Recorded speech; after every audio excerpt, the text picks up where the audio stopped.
فندق 7 سيز جولي باي، تجربه فندقيه مميزه ومختلفه في منطقه راس ابو سوق.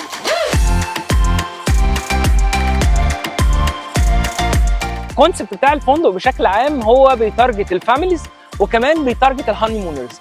من الحاجات الجميله قوي في الفندق هنا هو الشط بتاعه، لان الشط هنا رملي تماما وكمان في جيتي كبير جدا تقدر تعمل منه سنوركلينج.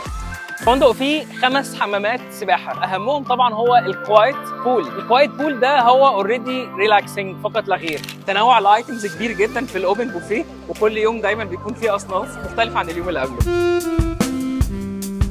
الفندق هنا فيه غرف متنوعه كتيره، اعلى واحلى واهم غرفه وهو الجونيور سويت، لان هو عباره عن غرفتين. اول غرفه بتيجي بتوين بيد وبيكون اوريدي بانوراما فيو على البحر، بتكون شايف البحر حواليك في كل حته.